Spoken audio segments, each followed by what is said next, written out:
What is up, my Squirtleites? It is I, your king, welcoming you back to more Let's Play Animal Crossing New Horizons. In the last episode, we spent yet another day back at Paradise Planning as we continue to alternate episodes as we make our way further through the Happy Home Paradise DLC. But we are back on Moreau today, and I have a bit of a confession to make. I am actually recording 2 episodes in a row each day. However, you guys aren't going to be seeing the one that went up on July 31st, at least not in full, because I don't like how that episode turned out. I was originally planning to make that like the last episode of the month. You know, we'd send off July, but there isn't really a whole lot of reason to, and I ended up spending half that episode anyway, just showing in detail how I do my Nook Miles Island method of catching a lot of the palm tree bugs, and wasn't happy with it because I've kind of already explained that in full. In fact, what I'm going to do instead is I'm going to actually, at the beginning of this episode, put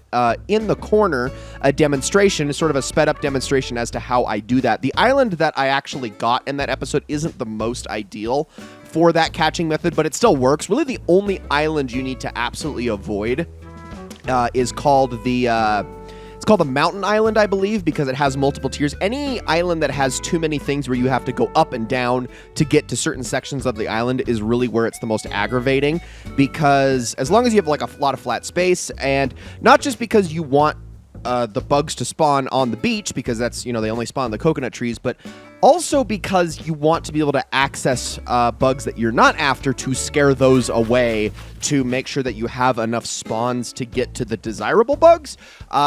That's really what it comes down to. The only thing that you really need to make sure you bring is an axe, a shovel, and a couple of extra coconut trees that you can dig up from your own island and sort of place around that one, just so that you have an extra method of basically extra places to get those desirable bugs to spawn. And doing so, once you have all those things set up, is a lot more lucrative than trying to roll Nook Miles tickets until you get either Scorpion or Tarantula Island. It's just a whole lot better off to do it that way, and you can literally do it every single night, even multiple times a night if you want to.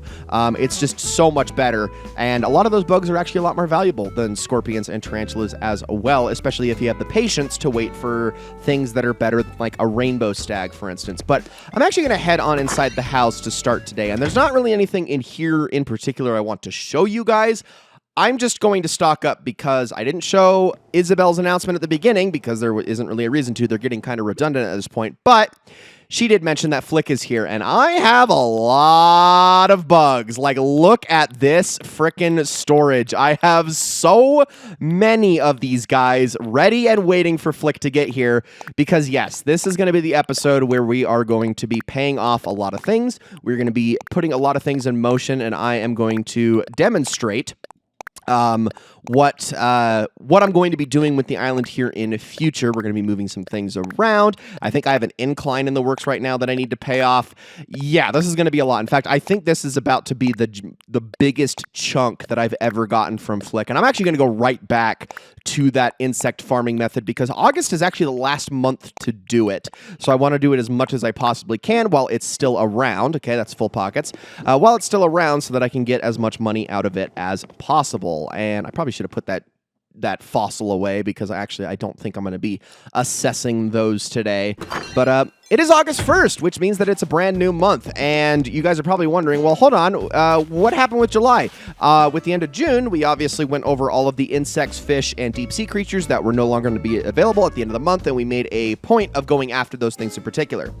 I didn't have to do that for July because July is quite possibly the most simple month of any to get the things that leave by the end of the month. There are, in fact, only 3 creatures that you can possibly miss out on if you don't have them by the end of July. Do you want to know what those are? For insects, it's the honeybee. Yeah, the super common honeybee that as long as you have flowers is almost guaranteed to spawn and is just about as common as the mantis here and certainly more common than the orchid mantis. For fish, it's the tadpole, the most common fish that can be caught in ponds outside of the carp, and it's certainly the most common of the small shadowed ones.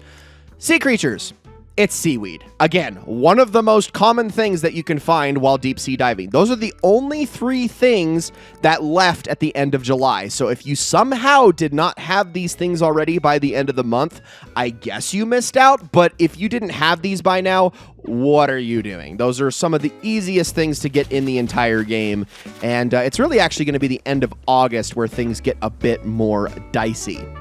Now, I want to start this off, since this is actually the beginning of the month rather than the end of the month, I actually want to start this off by going over the new things that we can actually catch and we want to be on the lookout for now that the month has began. As far as the ones that are leaving at the end of the month, there are some fish that I am a little bit scared of, 2 of which in particular I don't think I've caught. One is super common, the other one is extremely rare, so I need to be extra diligent about trying to track that down, but there is a better method than what I've been doing. We'll talk about that in a later episode, though. For right now, I'm not going to worry about it too much. But as far as the new stuff that can be found this month, there is 2 in the sea and 1 in the river. The one in the river is actually on the rare side. It's a soft-shelled turtle, which I think is kind of hilarious that you can actually catch. Well, actually, are there any turtles in... No, I guess there's just a tortoise in Animal Crossing. There's no actual turtle. Well, I guess Cap'n is kind of a turtle, but not... He's a kappa, which is like... partially a turtle, but partially not a turtle. So I guess not. There really aren't any turtle characters in these games, are there? So, okay, I guess it's maybe not that weird. But they've certainly had, like, feral birds, and then, of course, there are the actual bird villagers themselves. And, yeah, it gets a little bit weird. But there's also one that I have been looking for a bunch over the course of this game, which is actually the moray eel. It is the only other fish to have the same shadow type as the ribbon eel. For the longest time, I was going after those thinking I'd catch a moray. I was mistaken this entire time. The moray cannot be caught until the start of August, and I think it leaves sometime in the winter, if I'm not mistaken, or maybe it's in spring. But it can be caught all day, so that one's not too hard to get your hands on.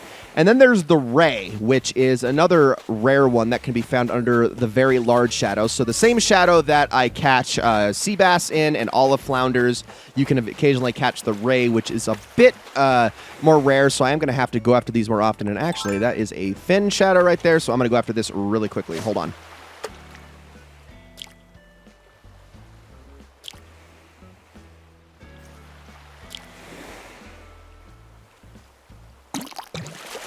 Okay, I think that's just going to be a... Yeah, that's not going to... Whoa, actually, hold on. Whoa! Not what I was expecting. Okay, I was thinking based on the amount of splashing that I was getting out of that was probably just going to end up being a sucker fish. But no, we actually got ourselves something new, the ocean sunfish. And this is actually one that I could have caught at some point in... I'm glad. I mean, I would have get rid of the Agrias, but I think I'll just drop the fossil for now. Something I could have gotten last month, but I just never happened to. Wow, I'm glad I actually caught that. That's not one of the super rare ones I'm looking for, though. In fact, one of the rare ones I'm looking for doesn't even have a fin as an opportunity, as a chance, so I have to just be really diligent. A lot of the rarest fish that I haven't been able to get actually can be caught much more easily here at the docks. There's a better method for catching them, but we'll get into that much later when I have to worry about those a bit more, towards the end of the month. But that pretty much covers all of the fish. For bugs, there is a new type of, or 2 new types, actually, of, grasshoppers. And I actually think I just scared off one of the bugs that's also new this month, but there's a different type of cicada. It has a different buzzing noise from all of the other ones that we've been able to find up to this point. I actually think I hear one of the grasshoppers, or it might be the migratory locust or the rice grasshopper. Those are the 2 that are also new. They're all really common bugs that have been added in August, so they aren't really hard to find. As far as the ones leaving, though, there is a ton, including all of the rarest ones. So like I said, this is the last month to get many of the best bugs that you can find in the game. We're talking the horned Hercules, horned elephant, horned atlas, horned dynastid, the giraffe stag, the golden stag, the cyclomatus stag, the giant stag, the miama stag, the saw stag, even some of the more common ones like the drone beetle and the cicada shell. A lot of the other cicadas like evening cicada, giant cicada, a lot of those can only be found around this time as well. And then also the blue weevil beetle, which is usually only on palm trees, although is a bit more on the common side. And then the jewel beetle, which is only found on stumps. Those are all leaving at the end of the month. So this is why I was making it a big point of trying to go after all of those bugs last month, because I wanted to get them out of the way, because a lot of them are really unobtainable unless you're absolutely farming them. All right, here's my boy. Let's talk to Flip. Where are you going back behind the sign? And yes, I will draw attention to all of the changes around the square here soon enough. Don't you worry. I'm not just going to leave all of this hanging. Okay, so first things first, buddy. I am going to be selling to you. And this is actually going to be probably the smallest amount of money, given that I'm giving him more of... Like, the giant stags are worth 10,000 apiece, but the rainbow stags and these butterflies are not worth a ton. The Goliath beetle is worth 8,000, so when I sell him a giant chunk of, like, golden stags and horned Hercules and stuff like that, that's going to be a lot of money. So there you go, buddy. How much you giving me for all this? Best day ever. Oh, my gosh, that is just the start of all of this. 307,000 bells. I will absolutely take that. I will circle back to you later, I promise, Flick. Thank you so much. All right, let's continue with our creatures discussion. Okay, Sea Creatures is a bit more complicated. There's actually only one new one, and there are two that are leaving at the end of the month, one of which is actually extremely hard to get your hands on if you don't know when to look for it, and that is the Vampire Squid. Now, I'm actually going to go into the museum and show you the Vampire Squid, and I'm doing this kind of as a double excuse to also dump off this ocean sunfish before I forget about it. But the Vampire Squid is actually one of the most uncommon sea creatures in the entire game, and you can only find it in a particular window, which is after 4 p.m. and before 9 a.m. Now, that's still a really big window, but I know a lot of people don't really think to deep sea dive at night because there aren't all that many that are exclusive to nighttime. Vampire Squid is one of the rarest, at least certainly the rarest at this time of year, that can only be caught during those hours, and it's really hard to get your hands on. It also can often be mistaken for like the giant isopod shadow, and there's another one, like a big crab one that I don't think I've actually caught yet, that can also be caught around that time. But I want to show this Vampire Squid off because it's actually one of the most unique deep sea creatures in the entire game. Say hello to all of my fishies. I have a lot of them. But the only new one that we don't yet have is extremely easy to get, but again, can only be caught at night, and that is called the flatworm. It is a tiny shadow, so same shadow size as like an acorn barnacle, for instance. Let's see, where did they... I actually don't know where they put the vampire. Oh, it is that guy right there. Okay, so the really cool thing about the Vampire Squid, and he's the one directly up above, hanging up there, is when you come here at night, when it's super dark, he'll actually be all glowy and lit up, which is really, really freaking cool. And I believe he also will occasionally do this thing where he'll sort of pirouette around in place to sort of show off the lights, and it's a really cool... I'll see if I can show it at some point. But he's one of the most interesting deep-sea creatures that you can get your hands on, so make sure that you get that guy before the month is over. Do like probably 2 or 3, I did not mean to sit on that, 2 or 3 deep-sea dives at night at some time during the month, and you just do, the same thing that I've shown off every single time, where you just make a whole lap around the island, grab everything you can, and... You do that a few times, you should be able to find them. They're rare, don't get me wrong. It's not like you're going to find it after only going after 4 or 5 sea creatures. You should probably try to fill your pockets up. That'll give you a much better chance of running into them. But, or you could, just do the method where you just swim over every shadow and see whatever moves the fastest and then chase after that. That also works too. But if you do that just a few times, a few nights out of the month, you should eventually run into him.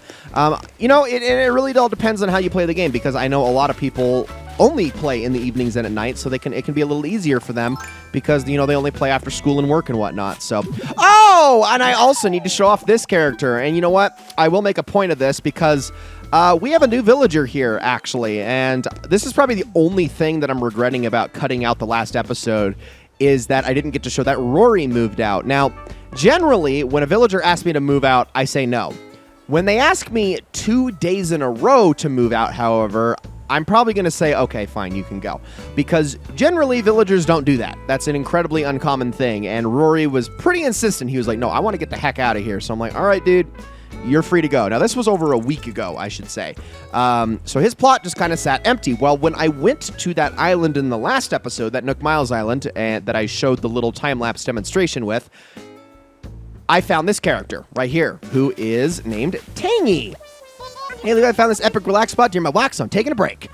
Tangy is a peppy villager, much like Apple over here. So we now have two different personality types, but Tangy is one of the most unique villagers in the entire game just based on her appearance. She's a cat villager, obviously, but she literally has a head like a tangerine, and that in and of itself is what I think makes her so special. So she has moved into Rory's old spot right here, which is why there are still the Rory's decorations outside with the birdhouse and the flamingo. I'm going to be moving all of that in due time, but I think I should probably call attention to this area. Okay, I have a plaza now, a much bigger plaza now, and you're probably wondering, how did you do all of this? Well, obviously I used a custom path, and I'm actually going to credit, of course, like I said I would, I'm going to credit the users and the creators of this custom path, and actually another custom path that I'm also using on the island at the moment. The first one I want to credit is obviously this plaza path, which there are a lot of different variants of the plaza path made by different people. I think a big part of the problem is that it's actually really hard to match up the colors of the plaza path exactly, so a lot of people have to kind of make their own creative twists and spins on it. I liked this one just because it gave me a lot of different corner and edging options, and I do like that it kind of gave this little stairs effect, even if it is more visual than anything else. This was created by Reddit user Spectre Cody, and I will put up their creator code on screen right now. But there is another custom path that I have also gotten my hands on that I have placed only in a couple spots so far, mainly up by my house, and that is this terracotta border path, which I actually took from a Twitter user named Melissenpai. Now, she posted this a long time ago. I want to say it's a couple of years old at this point, so it came from just a tweet, which I also think I picked up vicariously through Reddit. I'm going to put their creator code on screen as well if you want that, but I have to call attention to one problem with custom pathing that I'm sure, I don't know if it's going to bother everybody, but it certainly does bother me sometimes, and or at least at the very least I notice it, and I want to talk about it before we get too crazy. This is like, for instance, this terracotta path, I'm using the standard terracotta path from the Island Designer app as a base for this, because the border path is literally just a border. Like, half of it is transparent and the rest of it is just the edges. So it's just giving it this nice little extra effect. The problem is that it's still an overlay. So when I put down the border path, it covers that tile entirely. When you walk on custom paths, you lose the sound effect of your footsteps walking on stone. So like, for instance, when I'm walking on a terracotta space, it's supposed to sound like this. Okay, does that make sense? When I walk on a custom path, it sounds like this. See that transition? Notice how whenever I'm on the custom path, the footsteps are a lot softer, that's a lot less noticeable, and it kind of takes you out of the fact that, oh, I'm supposed to be walking on stone and or tile right now. That is a little bit of a pet peeve, I know, for some people, and it's worth mentioning because it can really get annoying, especially like when I'm down by the plaza and we've got the entire central plaza over there by resident services where it has this same walking effect as if I'm on stone, like this. But as soon as I step on the path that I put around the shop, yeah, it can be a little jarring for people, and I know not everybody is into it. So I wanted to mention that just as a little bit of a caveat for whenever you want to put custom designs down. Obviously, this is all still a work in progress. I still need to put my terracotta borders on everything else. I actually am not even done laying out paths. I still have so many things to do. But I want to talk about how I'm shaping everything around the island here. So obviously, we got this central area, and I'm going to spruce this place up more. This is just kind of a base right now, but we've got the Able Sisters on one side and the shop on the other side. They're both adjacent to resident services, so it's got this kind of symmetry to it. If you look at the map, it kind of throws off the symmetry a bit, but this is still like a central hub. And with this central hub, I want to put at least 5 villager plots, but I'm thinking 7 villager plots around the plaza here, and I want to give them spaces like this. So this is Blair's house, which I've moved from her spot up on the cliffs, and this is Agnes's house, and I'm going to give them kind of custom fencing. I'm actually going to make some changes here. Like, for instance, I actually want to bring these fences out all the way to the walkway over here. This part in particular is also driving me nuts because it's not symmetrical here. I don't know if I'm just going to actually take the time to move Blair's house over one spot, or if I'm just going to expand the path. I haven't decided on that yet, but we'll see. But yeah, I'm going to basically give all of the villagers in this area little plots of land like this, give them little yards with things to do. I honestly might widen them up a little bit just to add a bit more personality. But yeah, everybody's going to get kind of their own space in this area around resident services. We'll put a couple on the left side, a couple on the right side, a few in the back, and then I think I'll just leave this whole front area barren. And then as for the other 3, I'm going to find them. I'm probably going to leave them over on the right side, or at least move them into better spots on the right side. But I still want to give them the same size of land to play with as what I have with Agnes and Blair over there. So that is overall kind of the plan, and I feel like that makes a lot of sense. Okay, I hear the new cicada. I'm pretty sure it's this guy. I'm going to see if I can catch this thing. It actually looks like a giant cicada, so maybe I'm wrong. But it sounds like the new one. See if I can get it. Just hold still. Thank you. All right, is it you? Are you the new one? Nope, that's a giant cicada. Okay, I can never tell their sounds apart. At least not in this game. I used to be really good about it in the GameCube Animal Crossing, but this one I'm not, like, super honed in on what each of the sounds are supposed to be. Okay, let's also demonstrate my plan. Is it you? I think it might be.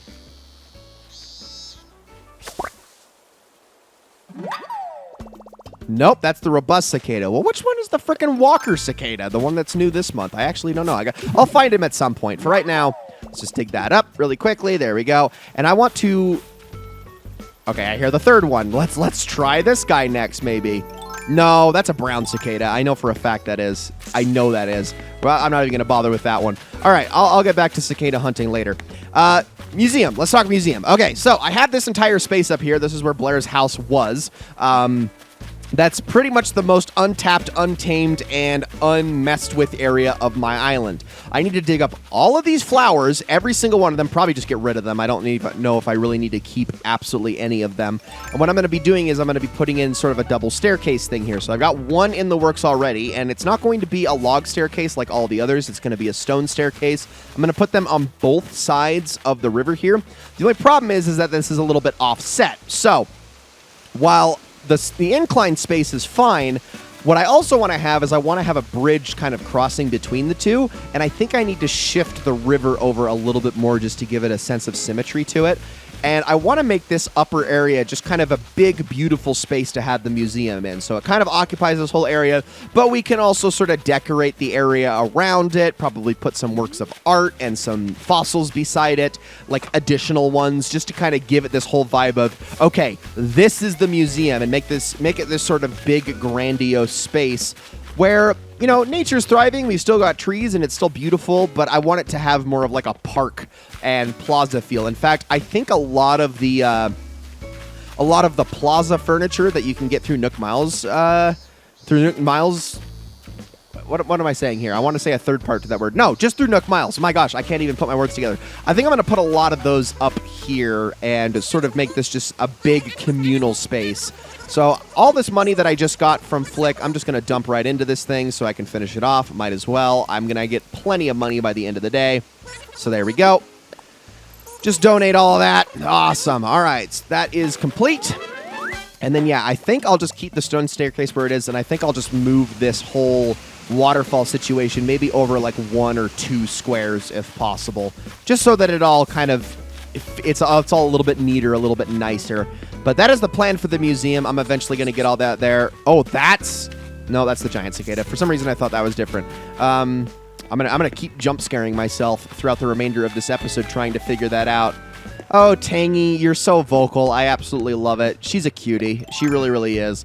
We're still working on the whole villager situation. I need to just get like more talkative with them, and I feel like I haven't shown nearly enough of that in this Let's Play, which I feel bad for because there's 2 in particular that I'm good friends with right now, which are Agnes and Marina. Marina in particular actually has given me a nickname. She calls me Sunflower, and I think that's just the sweetest thing ever. And a lot of villagers will eventually give you nicknames like that. The only problem with those nicknames is they can be contagious. So sometimes certain villagers will like take the nicknames from others. Also, that is another Finn one, so I'm going to try this out. August, by the way, okay, I will always maintain this. Even though July and August have relatively the same things that can be caught in either month, I find that August is the better fishing month and July is the better bug catching month, just from general experience. And so far, I am being proven right on this front. So let's see if we can catch this guy.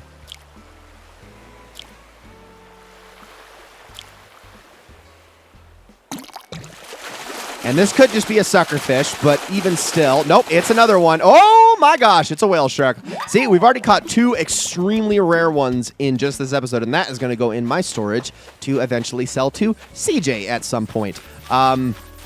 Okay, as far as the fish are concerned, because, we got an orchid mantis over there. I actually will catch that, because those can be worth a fair bit. As far as fish and bugs are concerned, and I'm sure people are like, why aren't you ever selling bugs to Flick, or why aren't you ever giving them to Flick or CJ to make you commissions? At some point, I would like to, with Flick in particular. It's going to take me time, but I blew that, and I scared both of them away. Are you freaking kidding me? Oh, that was dumb. At some point, I plan to do it with at least a few of the bugs because there are some impressive figurines that you can get from Flick that you can put in certain areas. My absolute favorite is the Queen Alexandria Birdwing just because it's huge and it just looks so beautiful in the midst of a whole bunch of flowers.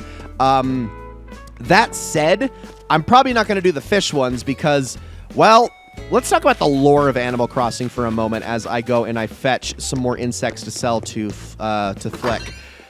So it is heavily implied, and I'm not about to say that anything is confirmed, but I am also not about to disparage the headcanons of players here.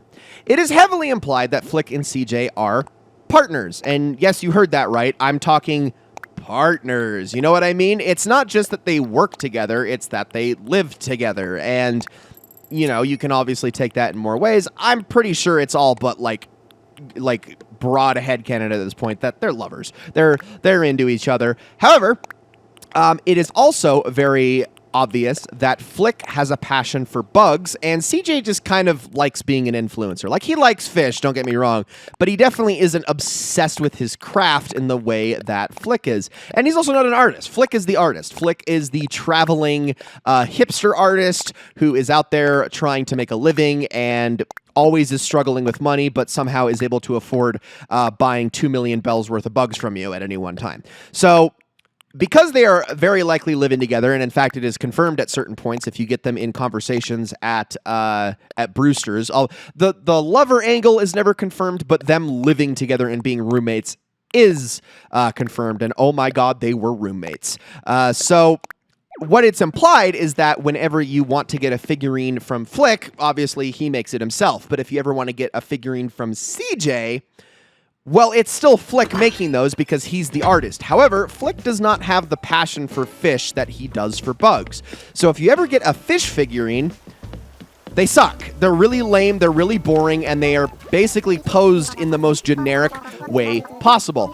I don't think anything illustrates this more than the great white shark figurine, which you would think would be gigantic, impressive, and amazing, and it's quite possibly one of the most boring items you can possibly get in the game. So fish figurines, they're kind of trash, and I mean, I wish Flick would put more effort into it, but he's an artist. You can't expect him to care more about something that he just doesn't. So I sort of understand, but I still have to say that it is a little bit of a letdown that they are so bad. So yeah, I won't be going after any fish figurines whatsoever. There's just no point to do it. I might have like pet fish that I keep in my house somewhere, but the other problem with that though is a lot of the most impressive fish don't go in tanks. They go in like these just pools of water. In fact, I have an example of that in my storage. You can actually see what it looks like. But generally all of the biggest ones just kind of get this little space to swim in, and it's just it just looks really out of place in the house. So like for instance, look at the whale shark and the great white. They're just kind of in these tubs. Only the hammerhead, which I think is hilarious that goes in a fish tank, and then the gar, these ones are in actual proper tanks. So it's a little weird in that regard, but I don't know. I might keep one or two of them around just as sort of for aesthetic purposes. But yeah, I ain't making any of them into figurines. It's just not worth my time, the effort, or the money to do so because you got to get 3 of those guys just to make it happen. So let's do that. There we go. Grab all of these, and I'm okay with just selling off all these because, like I said, I'm going to continue to farm more of these throughout the month. Okay, my pockets are full. I'm actually going to protest that and drop 3 bags of bells here just so that I can fill it up with everything else. Oh, come on. Just go over to, like, the side one space. Thank you. Ay, ay, ay, ay, ay. Okay, that should cover all of my bugs. Not a whole lot of fish in there, but I am sure I will fill that up over the coming months. Especially as we start to get into the colder months, because the game definitely leans more on the fishing side as opposed to the bug catching side. This is summer. Summer is bug catching territory. It just makes the most sense. This is the prime time to do it. I get it. But once September and October start to settle in, we're not going to be doing it nearly as often. All right, the last big thing that I want to touch upon in this episode after I sell all of these, well, actually 2 big things I want to touch upon is flowers, of course, because I need to show the progress I'm making on those, and I'm almost done, in fact, with most of it. But I also want to talk about my debt, which I am actually about to go pay off. So we'll just take all that money. Look at that. 408,000. I believe I got 1 million bells out of all this from selling all of these to him, and I think we're good because I've actually been paying off my loan steadily but surely. I've been paying it off in 200,000 bell increments, so I believe it's already more than halfway paid off at the moment. But let's talk about flowers. Okay, so I believe I've already demonstrated at least part of what I was doing over here. These windflowers, these red... Okay, so the white windflowers up top were to make blue windflowers. The blue windflowers were needed to combine with red windflowers to make more red windflowers, which then can be crossbred into purple windflowers. Same thing pretty much applies to pansies to get more red pansies that I can turn into purple pansies, but they have to be crossbred. We have the white roses, which I got purple roses out of them, so I'm pretty much content there. Mums, these were to get more yellow mums, which I can turn to get either purple or green mums. And then we have the hyacinths, which I have been working on to get purple and blue hyacinths, of which you can see I have 3 of each, while actually a 4th blue one on the way. So I'm content with these. These are pretty much all good to go. I'm probably going to water them just a little bit more to see if I can get more than what I've gotten, but this one has been a success. The only one that has been a total non-success has been my orange tulips, which I have not been able to get a single purple tulip out of yet. I will work on these more in due time. However, this is not the main section. This is kind of the mostly done part of flower crossbreeding. Everything's just kind of over there awaiting placement as I move them to different parts of the island once all is said and good. No, the advanced crossbreeding section is way over here out of the way on the far right side of the island, and that is these stacks. Okay, we got yellow mums here, which I have yet to get a single green or purple mum out of. Still a work in progress. Gonna keep trying on those. Red pansies, I have gotten 1 purple pansy out of, although let me check behind the tree. Yep, okay, 1 purple pansy so far. Still a work in progress. The best so far has been these red windflowers. I've managed to get 2 purple windflowers out of it, although I'm gonna keep trying. And then we have red roses over here, which I need to get more seeds for these, but I am trying to get more black roses as I've only been able to grow 1 in all of the time that I've been playing. And that looks like, that must be a blue, I think that's a blue pansy, assuming I'm not colorblind. But yeah, trying to get some black roses over here, but this is kind of the last bastion of flower crossbreeding. This whole space I'm kind of content with being more or less empty anyway, so I'm not really going to stress myself out over it too much. So soon, very, very soon, I am going to be picking up all of the flowers over on the left side and moving them around to designated areas, and then I'm going to start cleaning up my own house over here, where I need to move some things. So, like, I'm happy with the whole left side over here where my crops are growing. I mean, I can add more decorations and whatnot, but that'll happen in due time. I've got my little workshop here. I want to get there's like a really large version of the DIY workbench, which I still would like to be able to build and kind of stick in this area. The only problem is that the pool is kind of in the way, but I mean, what freaking well-off person doesn't want to have a pool? I mean, it's a freaking pool. I mean, I'd rather have an indoor pool if I was super well-off, but hey, it's still cool to have one. I don't know, I might move that somewhere else, but I got my stove over here with a brick oven and a smoker, got a little sink, a freezer. It's just kind of where I'm going to have my cookouts for the rest of the island. You know what I mean? I feel like every man aspires to have some space like this in their yard someday before they die. And I mean, I don't know if I'm ever going to get that because our economy is in shambles, but at the very least I can live through that fantasy vicariously with Animal Crossing. But then we also have this whole space up here, and I'm going to be adjusting it a little bit, giving it more space for the campground and whatnot, trying to spruce this up, but I am going to carve a path through here. These bamboo trees are kind of in the way, but there will be a path leading from this incline over to this incline eventually, and it'll all sort of connect in a more nice and beautiful way. That is the ultimate goal, is to just kind of put all of this in its place. But that pretty much covers everything that I wanted to touch upon, aside from just some of the basics. So why don't let's take care of things in kind of order from left to right. Let's start by going into the Able Sisters. And these will be the last things we do in this episode. It doesn't have to go to 45 minutes. I know I've been following that rule very religiously in this Let's Play. I'm going to try to get a little bit better about that. Shorter episodes are not always a crime, and neither are longer episodes. All right, first things first. Hi, Sable.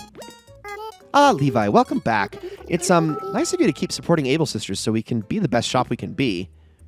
Oh, right. Looks like your favorite customer came by again today, Sable. Every day for like a week it's been, do you think Levi will stop by today? And I'm all, sis, confine your spines. We're not even open yet. Mabel. Don't worry, sis. Levi is too nice to ever make fun of you. Right, Levi? Aww. I think we finally got somewhere. That's so freaking cute, Sable. I love her. I honestly, probably I think the biggest crime with Animal Crossing is that these two characters, well, the three characters, this family is not fleshed out enough. I genuinely think they have the potential to be the most interesting characters in terms of backstory of anyone in the game. I mean, not that really any other major characters get backstory, but you know what I mean. I really wish that they would do more with all of them, but also in particular these two and their other sister, because my gosh, oh my gosh, there's cargo pants. Dude, take me back to 2004. And worn out jeans? Oh man, 5 years later. This is perfect. I need to buy all of these things. Oh my gosh. Yes, I am absolutely going to get myself some tacky khakis. You know what I mean? Oh my gosh, we got a fedora. No, I'm not going to wear a fedora, obviously. We got different kinds of glasses, round shades, country socks, trekking shoes. Okay, not really a whole lot that I care about down in this way. I might actually get the wing tips, but I'm just going to buy these to send them to my storage. So off they go. I could probably change into those later. It's still short season, so I'm not going to be changing out of that, although I probably should change my shirt at some point. I don't know why I'm wearing it the way that I am. I haven't really been changing or adjusting my outfit much at all lately, to be honest, but I don't know, I just haven't been really getting creative with it. But I was kind of wanting to get Sable.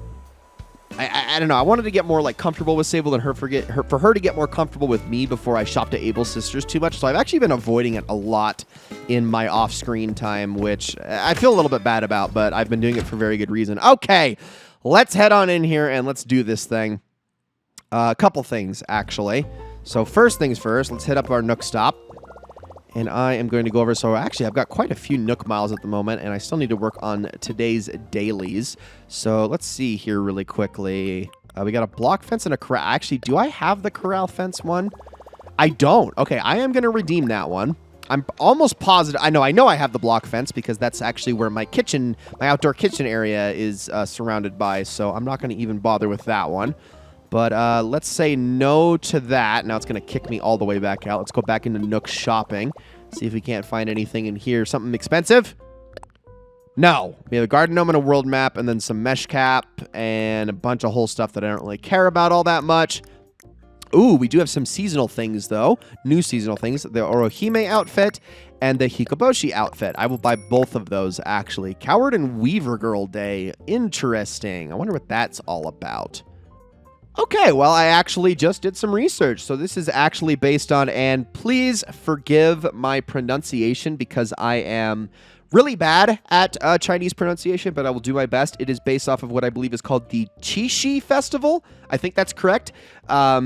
It is basically Chinese Valentine's Day, and it says celebrated on the 7th day of the 7th month of the lunar calendar, and celebrates the annual meeting of the mythological Nulong. Is that what it is? Nulong, which means coward, and Jinu or Jina, meaning Weaver Girl. Just as the name suggests, the festival celebrates love, romantic, and platonic. Yeah, that was the first result on Google, but I decided, you know what, that would be something worth learning about, and I actually feel like I got something out of that, so that's pretty darn cool. All right.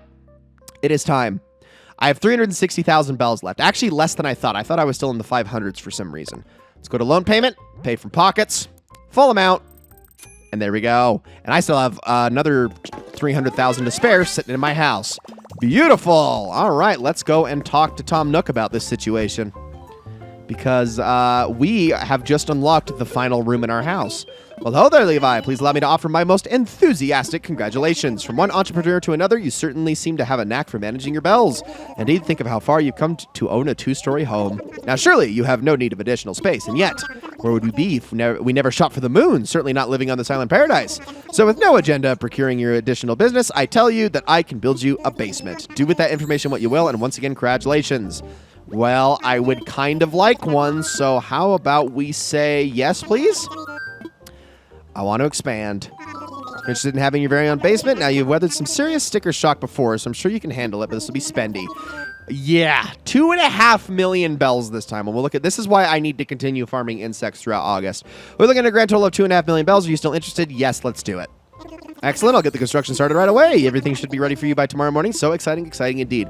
The most exciting thing about the basement, though, is this literally doubles my storage size. So right now, well, the last expansion moved me up from 400 to 800, which is a double.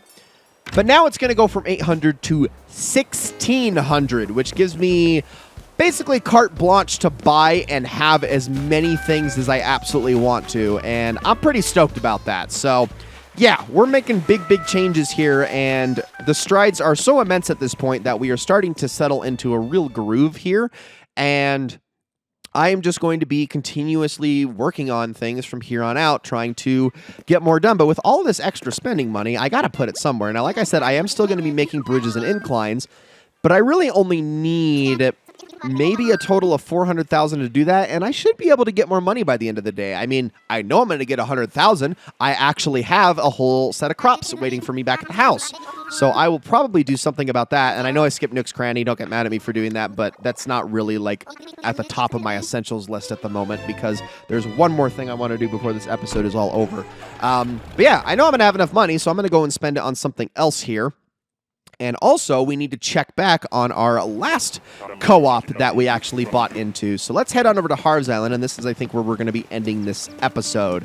Really quickly, though, and speaking of my crops and vegetables, I did want to add one more thing that's worth mentioning. So, once you have absolutely every single crop type in the game, I talked about how much in the last time we went over that, how much money you get from selling all of those crops. I was getting about 70, 80,000 bells per every 3 days from that. But technically, I can get even more. And I don't actually have to get anything new. So, if we go into, where is it? Is it in equipment? Yes, it's in, is it in equipment? Maybe it's not. I know it's in here somewhere. Maybe it's in miscellaneous. Let's see. There you are. Okay. This right here, the veggie basket. The veggie basket really just requires one of each and every single vegetable. Now, this process is time-consuming. It takes about 10 minutes to do after you've plucked every single vegetable. But if you pluck all your vegetables, put them in your pockets, and go and craft these veggie baskets, you can actually maximize your profits even higher and get an additional 40,000 bells from selling nothing but veggie baskets. As soon as you combine them together, they're actually worth more. So I've been actually doing this from here on out instead of just selling the ingredients as is. I've been making a ton of these veggie baskets and taking them over to Tom Nook. Not to mention, occasionally, if you catch it on the right day, a veggie basket actually can be the hot item over at Nook's Cranny, at which point these sell for even double of their original cost. So if you look out for that day, you can get a whole lot more money. Now, obviously, we could also get the fruit basket. Problem is, I don't have access to cherries and apples. Eventually, I'm going to hopefully remedy that, but for right now, we are kind of stuck on that one. But that is also a good way of maximizing your profits. All right, welcome back to Harv's Island, everybody. We are going to head on up here because last time we put up a new co-op for Leafy Boy. Hey there, let me introduce you to a pal of mine. This is Leaf. Now, he's got the greenest thumbs you'll ever see, and he's going to be opening up a garden shop here. Aw, Harv, we know each other. How are you, Levi? I'll be here with my usual selection of happy little plants and seeds on days when I'm not on Moreau. Isn't that peachy? I think we'd all be as happy as Leaf's little plants if we lived a little greener, don't you think? Hope you find everything you need to make your island as vibrant and full of life as possible. So take your time, see what he's got to offer, and enjoy yourself. See you around. Now, the unfortunate part with Leaf is I kind of have everything that he could possibly sell me, but it is still nice to have this co-op here. so we can take a look at what he has. He says, I stock more types of starts, plus I started a traveling weeding service. Thanks again for your business. Now let's talk to him really quickly. I'm here to shop, and if I needed him to weed my island, I absolutely could, but you can see here he at least has 2 veggies as options, more carrots, more potatoes. I think I might actually put a few more of those down. So I'm going to actually take 5 of these. And I'm also going to take 5 potatoes because I actually would like to have an equal amount of crops. So I'm going to expand some of my crops a little bit more just to have a bit more space for everything. So, or at least to maximize my space a little more. What I would like to have is exactly, if I can do the math in my head really quickly. So what do I have? I have currently 12 plots for all but 2, which I have 15 for. 18. Okay, I would like to have 18 plots for every single crop that I'm currently stocking, and that would just be a little bit more of a well-rounded number, and also it's a lot easier for me to water all of them in exactly 3 waters per vegetable type. So that is what I'm going to do. So I'm just going to grab a few more of these. But aside from this, the only real reason I ever come and check on Leaf is to see what shrubs he has if I absolutely want them. Because by this point in the game, I have all the flowers I need. Like, if he had roses, red roses, I'd maybe buy some of those just for, you know, getting the black roses. But aside from that, I have all these things. I do not need these flowers. I never will. Thank you anyway, though, Leaf. You are a real, you're a real knight in shiny armor, a real king. I love you to death, but I generally not going to use him all that much. As I said before, really the only co-ops I use, like, at all here are Red's co-op, you know, it's only like, you know, a couple times a week. Sahara's co-op, which is only once a week. And then finally, these 2 over here, the lovers up here, who I actually visit every single frickin' time. But we have a lot of extra money, so we're going to open up a new one. And this time, we're going to open up the one here on the top left. An old timer who gives you access to storage. We only need 86,000 bells, so I will say, sure, I'll help. And we'll say as much as possible. And that should be enough for that. And that is only going to leave 1 co-op left. And I'm sure a lot of people are yelling at me going, why aren't you doing the other one? That's like the least important one right here. I agree with you. However, I want to save this one for a little bit later. We will get to it at some point, don't you worry. But for right now, I am going to pass. And then, of course, we also do have Kix's co-op over here, who I feel bad for constantly leaving out. But I generally don't like his stock very much, which is kind of why I'm leaving it off. All right, I am going to check this piece of art right here. I think this is a fake, but we're going to take a look at it anyway. And no, actually, it is the real one. The fake one has purple flowers as opposed to blue flowers on it. If we zoom in really quickly, you look at all of the flowers / berries up in the tree in the top half of the painting. The fact that they're blue tells us that this is real. For some reason, I thought this was the fake one, but no, it is definitely legitimate. So we are going to buy this, and I'm going to ship it to my place so I can add it to the museum tomorrow. Now, the statue on the left, I already have it. It's in the museum already, but I also know that this one's a fake because the real one does not have those little antennae on either side. I'm pretty sure depictions of aliens did not have antennae way back in, what was that, like 1000 BC when this was made or something like that. It's like one of the oldest known artistic statues in the world or something like that. So yeah, definitely not that. Definitely not that one. I already know that's a fake. Not going to mess with it. All right, guys, that is going to be it for this episode of Let's Play Animal Crossing New Horizons. Thank you all so very much for watching. Sorry about kind of the haphazardness of this episode. It was just a lot of like showing off works in progress, but it was also a lot of progress to be done, mainly due to the fact that I once again caught a very lucky day where we actually had Flick wandering around, and part of that was also due to the fact that the last episode ended up just really not panning out very well, which is why you guys didn't get it. But next time, we are going to be jumping into Happy Home Paradise. I do want to bring one more thing up, though, before somebody else says something about it. And then, you know what? If you made it this far in the episode, there's a possibility you were already thinking it or turned off a long time ago. But in August, at the start of August and throughout the entire month, every single Sunday, there is a fireworks show that plays in the evening. And we are not going to catch it this coming week, because of just the number of days that I'm going to be skipping and whatnot. In fact, the next Happy Home Paradise episode is going to be probably recorded on either Monday or Tuesday. And then I think the next episode on Moreau after that will be on Sunday. And then we'll probably catch the fireworks show. So we'll see how it all pans out. But yeah, just know that the next episode, I'm not going to be able to catch that. It's going to take a little bit before we get to that point. But it is a thing that I am aware of and we will be covering. It's kind of the major time period event of August. So worth mentioning. There is also, I believe, another bug off at this during this month at some point. Maybe a fishing tourney. I could be wrong about that, but I'm not really concerned with any of those because we've already showed those off in this Let's Play this far. So with all that said, guys, thank you all so very much for watching. I hope you all enjoyed this episode very, very much as I hit the wrong trigger, and I will see you all in the next one.